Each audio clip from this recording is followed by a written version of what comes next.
Cette période de l'année porte en elle un appel particulier. Un appel qui touche les cœurs et réveille en eux quelque chose de très ancien. Non pas un souvenir ordinaire, mais le souvenir d'un pacte, d'une promesse faite avant même notre venue sur terre.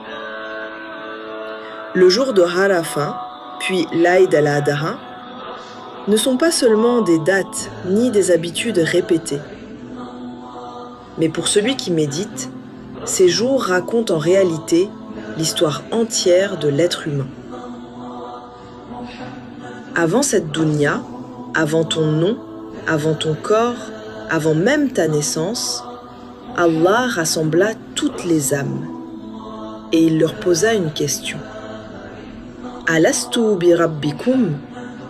Ne suis-je pas votre Seigneur? Et toutes les âmes répondirent. Bala shahidna. Oui, nous en témoignons.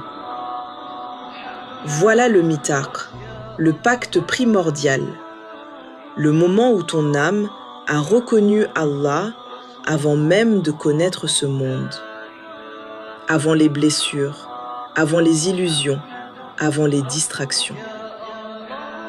Puis tu es arrivé ici-bas, dans cette dunya qui attire les regards, fatigue les cœurs et voile les âmes. Une dunya où l'être humain oublie facilement ce qu'il savait pourtant déjà. Et peut-être que le jour de Arafat est justement là pour cela, pour te faire revenir, pour réveiller en toi ce témoignage oublié, ce moment où l'âme reconnaît de nouveau « Tu es mon Seigneur ». Regarde les pèlerins debout, fatigués, les mains levées vers le ciel, comme des êtres revenus à leur vérité originelle. Plus de statues, plus de masques, plus d'illusions. Seulement un serviteur et son Seigneur.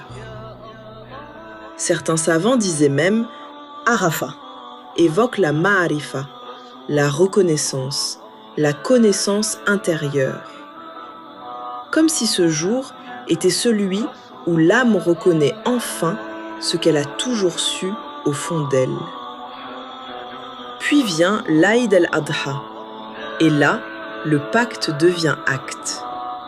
Parce qu'aimer Allah ne se limite pas à ressentir. Cela demande parfois de lâcher ce que l'on aime le plus.